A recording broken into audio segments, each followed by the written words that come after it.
네, 안녕하세요. 반갑습니다.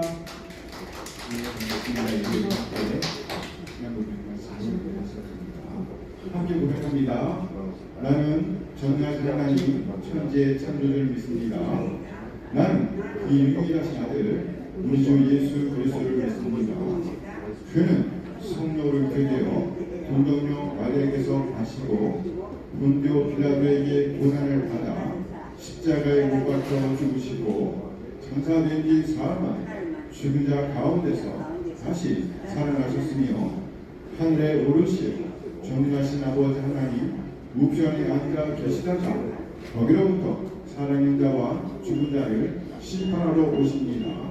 나는 성령을 믿으며 거룩한 그 교회와 성도의 교제와 죄를 용서받는 것과 몸의 부활과 영생을 믿습니다.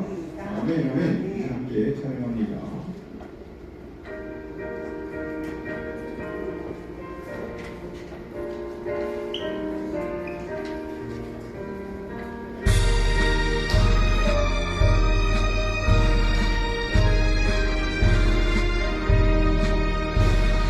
믿는 사람들은 주의 군사니 앞서가신 주를 따라갑시다. 우리 대장 예수 길을 들고서 적잖아는 가신 것보라. 믿는 사람들은 주의 군사니 앞서가신 주를 따라갑시다. 원수마귀 모두 쫓겨가기는 예수 이름 듣고 검이 남이라. 우리 찬송 듣고 지옥 떨리니 형제들아 주를 찬송합시다. 믿는 사람들은 주의 군사니 앞서가신 주를 따라갑시다. 세상 나라들은 멸망당하나 예수 교회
무시무시한 나팔자원 속에서도 사람들은 회개하지 않고 여전히 하나님을 대적하여 살아가는데 복음을 받아먹은 어떤 우리가 회개를 하게 된다는 것이 요한계시록 10장의 내용입니다. 그렇게 복음을 받아먹은 하나님의 백성들이 복음 전파의 책임과 의무를 수행하는 길, 그리 허락하지 않은 쓰디쓴 길이라는 것이 요한계시록 10장의 마지막 부분입니다. 그리고 이제 요한계시록 11장에서는요, 그 복음을 받은 자들의 삶에 대해서 자세하게 설명하고 있습니다. 우리 그리스도인들은 이 땅에서 무엇을 하며 어떤 삶을 살아내야 요한계시록 11장 1절 2절 말씀입니다. 또 내게 지팡이 같은 갈대를 주며 말하기를 일어나서 하나님의 성전과 제단과 그 안에서 경배하는 자들을 측량하되 성전 바깥 마당은 측량하지 말고 그냥 두라. 이것은 이방인에게 주었은즉 그들이 거룩한 성을 42달 동안 짓밟으리라. 이런 사역을 위탁받은 요한에게 성전 측량의 명령이 떨어집니다. 하나님과 성전과 제단 그리고 그 안에서 경배하는 자들을 측량하라고 말씀하십니다. 요한계시록이 기록될 때는 95년입니다. 그런데 이스라엘의 성전이 이미 70년에 로마의 타이투스에 의해서 완전히 파괴된 상태였습니다. 그러므로 여기서 요한에게 측량하라고 하는 성전과 제단은 실제 성전이 아닙니다. 그러므로 하나님의 성전, 바로 교회, 하나님의 백성들을 측량하라는 겁니다. 하나님의 백성들을 측량하라. 그래, 이제 그 하나님의 백성들이 세상을 향해서 하나님의 복음을 살아내되 삶으로, 입으로 전하고 그 복음의 내용을 직접 살아내게 될 텐데 그 삶은 정말 힘들고 어려운 삶이 될 것입니다. 그들에게는 대적들이 있고요. 그 대적들은 그들을 실패케 하기 위해서 총력을 기울일 것입니다. 이 하나님께서 말씀하십니다. 내가 그들의 울타리가 되어 이 땅에서 그들의 삶이 끝나는 날까지 지키고 보호하겠다. 이것은 우리를 지키고야 마시겠다는 하나님의 의지입니다. 이어서 침략하지 말아야 할 것을 말씀하십니다. 성전 바깥 마당은 침략하지 말고 그냥 두라. 이것은 이방인에게 주었은즉 그의 거룩한 성을 42달 동안 짓밟으리. 나는 성경학자들이 성전 밖 마당을 예수를 믿지 않는 죄인들로 해석합니다. 옳습니다. 하나님께서 이 역사를 통과하며 살아가는 하나님의 백성들은 무슨 일이 있어도 끝까지 보호하시겠지만 죄인들은 심판과 저주에 그대로 노출시켜 버리신다는 것을 우리는 잘 압니다. 그런데 11장 전체의 문맥에서 보면 침략의 대상이 되는 성전 안마당, 즉 하나님의 보호하심을 입게 되는 것을 성도들의 내적이며 감추어진 실체로 보고요. 침략 대상에서 제외된 성전 바깥 마당, 성도들의 외적 문제, 곧 외적 경험으로 보는 겁니다. 그러니까 하나님께서는 성도들의 영적인 부분, 그들의 신분과 공적인 운명에 대해서는 절대적으로 보호하시고 지켜주신다는 겁니다. 그렇지만 그들의 외적인 문제들에 대해서는 이방인들이 그들을 짓밟게 놔두신다는 거예요. 왜? 도대체 왜 하나님께서는 우리를 그렇게 고통의 자리로 몰아내시는 것일까요? 하나님께서는요, 하나님의 승리의 영광이 우리를 동참시켜 주시기 위해서 그런 것입니다. 그 전쟁을 통해서 우리가 하나님의 크심과 위대하심과 전능하심을 배우고 나아가 우리의 작고 보잘것없음과 부패함과 더러움을 깨달아서 우리가 우리의 의지를 발휘해서 우리 자신을 의지하는 삶에서 전적으로 하나님께 우리를 의탁하게 만드시기 위해서 우리를 고통 속에 재앙 속에 그대로 노출시킨 것입니다. 그렇다면 하나님께서 우리의 삶을 전적으로 의탁한다는 것이 무엇일까요? 하나님께 우리의 삶을 전적으로 의탁한다는 것이 무엇일까요? 하나님의 말씀대로 산다는 것이죠. 그게 바로 거룩한 삶입니다. 우리는 거기로 가는 겁니다. 거룩한 삶으로요. 우리는 우리 인생에서 일어나는 수많은 전투를 통해서 우리의 거룩을 차곡차곡 쌓아가는 것입니다. 그런데 세상이 우리를 괴롭힐 수 있는 기간은 제한되어 있습니다. 42달. 42달. 이것을 연수로 환산하면 3년 반이죠. 날수로 계산하면 1260일입니다. 그리고 때로는 사흘 반으로 표현하기도 합니다. 42개월, 3년 반, 한때, 두때, 반때는요, 교회 시대를 나타내는 겁니다. 교회 시대. 우리는 교회 시대 전체를 통해서 우리의 인생 내내 대적들로부터 공격을 받아 고통을 겪게 됩니다. 그런데 하나님께서 그 42달 동안 우리에게 권세를 허락하신답니다.